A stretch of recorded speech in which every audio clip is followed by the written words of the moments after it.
भगवान की जय, जय जय जय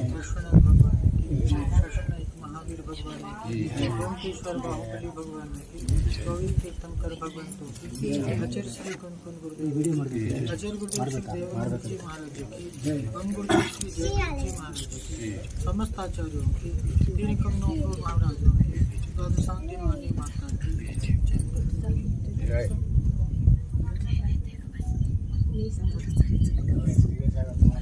जय जय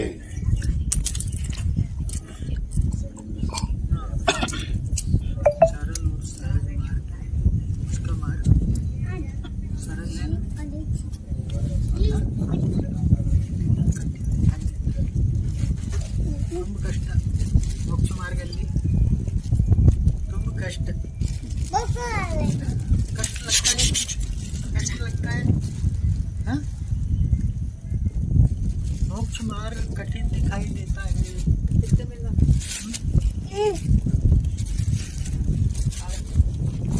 प्रवृत्ति सहज होती है, सहज प्रवृत्ति वहाँ होती है जहाँ पर रुचि हो। संसार में बहुत रुचि है, लेकिन मेरे लिए एक बात बताओ, अभी आप जो जीवन जी रहे हो वो कोई सरल है क्या? हाँ, जो कहें कठिन है ना, कठिन है कि नहीं? कितना संघर्ष है जीवन में, हाँ? इतना आसान नहीं है, हाँ? फिर भी मोक्ष मार्ग में कठिनता दिखाई देती है, बड़ा कष्ट है, बड़ा तकलीफ है। सवाल है रुचि का। जहाँ पर रुचि होती है वहाँ पर स्वयं प्रवृत्ति होती है, हाँ? जहाँ पर हमें रुचि होती है वहाँ पर क्या होता है? स्वयं उस ओर रुझान होता है। जब मोक्ष मार्ग में रुचि होगी, हाँ? क्योंकि क्या होता है कि जहाँ लाभ होता है ना वहाँ पर लोभ होता है, जहाँ पर लाभ होता है वहाँ पर मोक्ष मार्ग में मेरा लाभ है, ये नजर आता है। मुझे मेरी आत्मा का कल्याण करना है, उसमें ही मेरा हित है, ये बात समझ में आती है।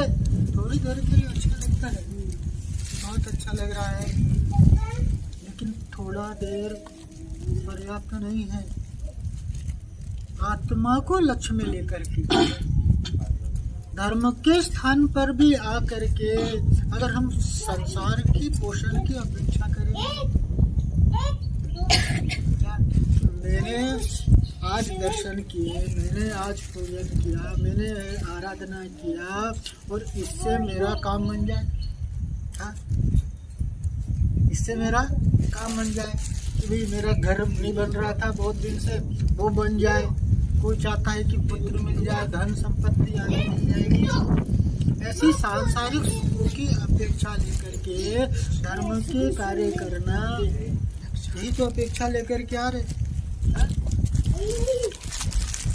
धर्म कार्य किया तो वहाँ पर ध्येय क्या होना चाहिए?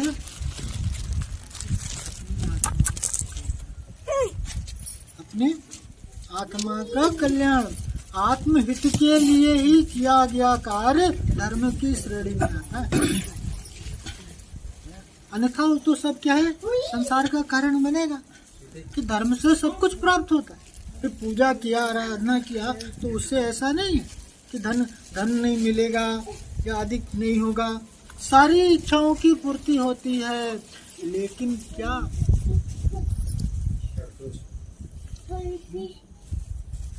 सारी इच्छाओं की पूर्ति होती है, लेकिन मुझे करना क्या है?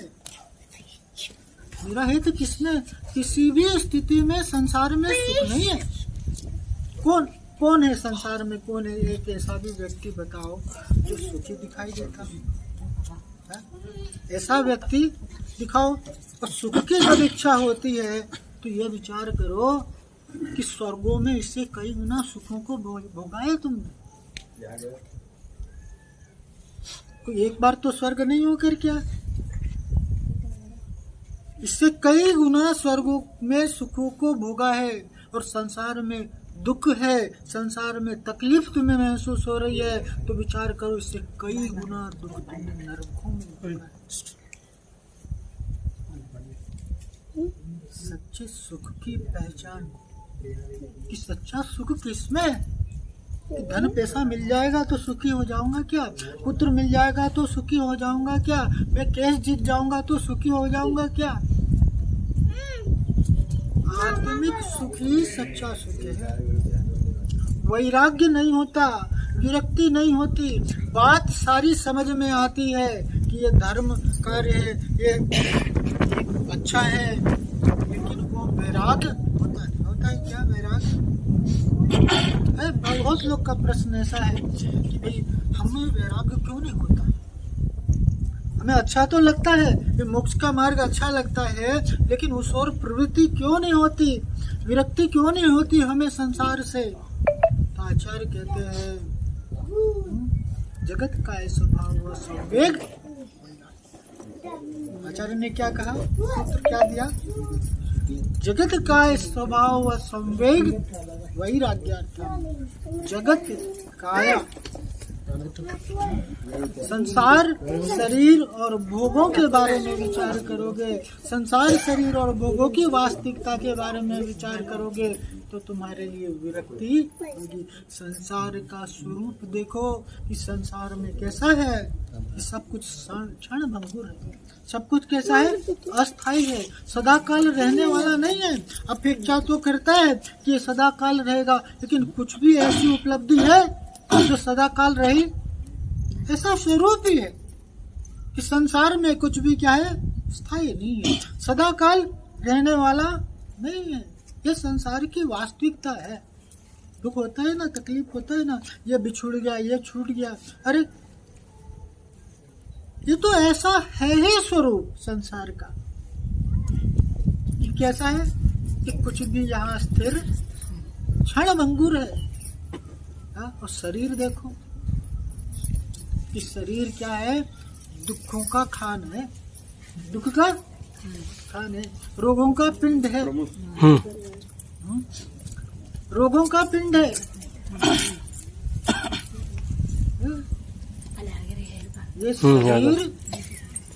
ये शरीर ही तुम्हें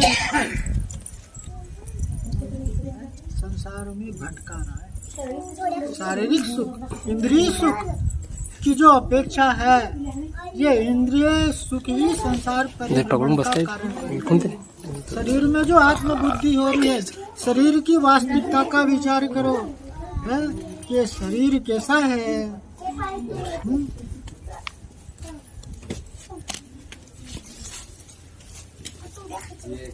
अंदर देखो, इसके मल मूत्र बना हुआ है, शरीर में आकर्षण होता है। 9 मल द्वार, निरंतर क्या हो रहा है, 9 मल द्वारों का स्राव हो रहा है।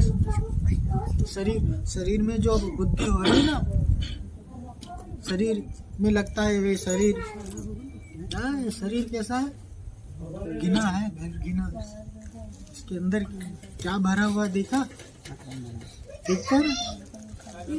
जब कट जाता है घाव तो कैसा खून खुद ही नहीं देखना चाहता, और ऊपर के आकर्षण में लुभाता है। और ये शरीर कैसा है,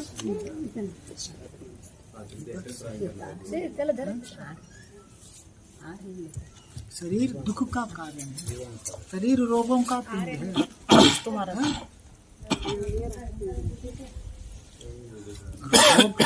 भोगों में आकर्षण होता है? ये भोग सुख का कारण लगते हैं। भोग सामग्री मिल जाए तो सुखी हो जाऊंगा, लेकिन ये भोग कैसा है, रोग समान है। ये भोग रोग समान है, होशियार बन के तू देख ले। ये भोग कैसा है, रोग के समान, व्याकुल करता है। जैसे रोग आकुलित करते हैं ना, उस प्रकार से भोग आकुलित करते हैं। तो कितना भोगों को भोगा, लेकिन कभी सुख किया? ये भोग रोग समान है, होशियार बन के तू देख ले, तेरा यार बन करके तुझे चारों गति में रुला। भोग अच्छे लगता है, लेकिन चारों गति में परिभ्रमण का कारण क्या है कि भोगों को भोग करके क्या होगा कि वर्तमान में सुख तो नजर आता है लेकिन वो पाप बंध का कारण बने, संसार का कारण बने। संसार शरीर और भोगों की वास्तविकता का विचार करोगे तो निश्चित ही वैराग्य उत्पन्न होगा। ऐसी विरक्ति आनी चाहिए कि नहीं आनी चाहिए? ऐसी विरक्ति आनी चाहिए। एक छोटी सी कहानी सुनेंगे, बात को समाप्त करेंगे कि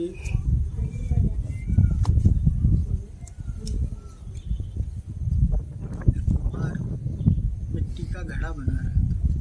कुमार क्या कर रहा था? मिट्टी का घड़ा बना रहा था। और मिट्टी का घड़ा बना रहा था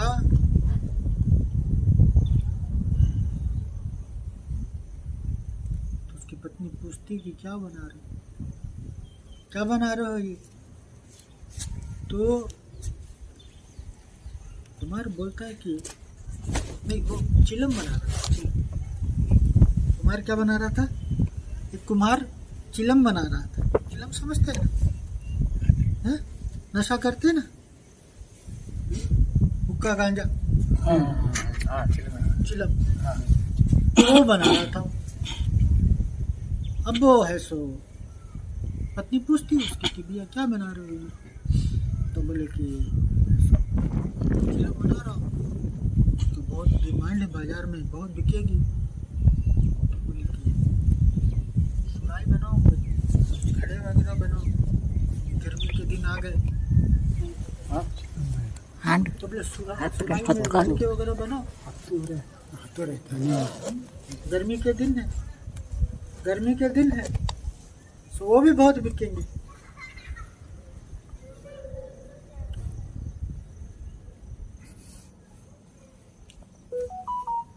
तुम्हारे से तैयार करके और बनाने लग गया घड़े में। तो मिट्टी चिल्लाने लगी।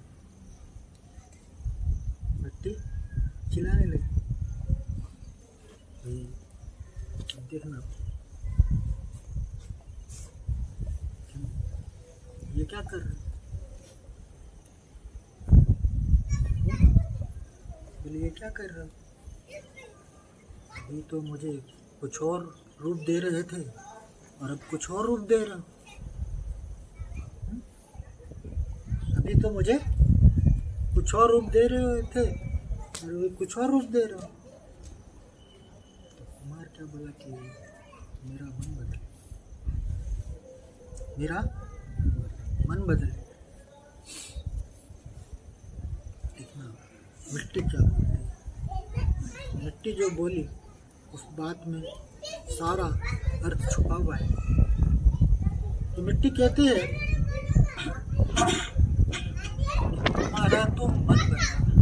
तुम्हारा तो मन बदला, मेरा तो जीवन ही बदल गया।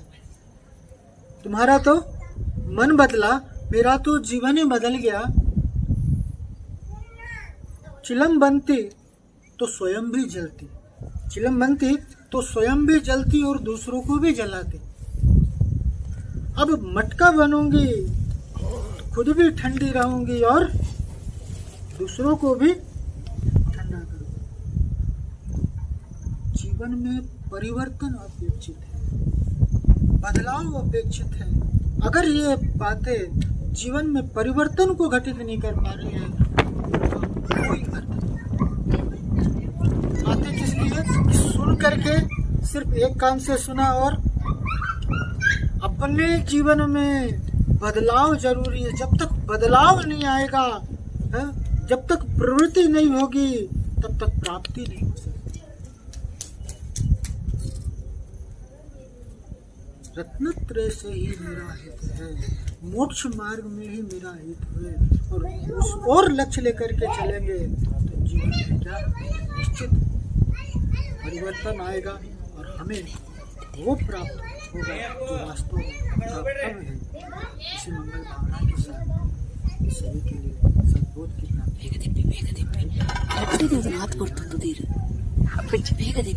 Kay kularu. Coba biar pergi. Ini keluar itu. Anjir biar nanti biar. Ini jangan mana batu. Gomateshwara Baahubali भगवान की 24 तीर्थंकर भगवान की आचार्य श्री गुरुदेव की आचार्य गुरुदेव श्री देवानंद जी महाराज की हम गुरुदेव श्री जयगिरि जी महाराज की समस्त आचार्यों की तीन कम नौकरों महाराजों की द्वादशांग जिनवानी माता की जैन धर्म की जय।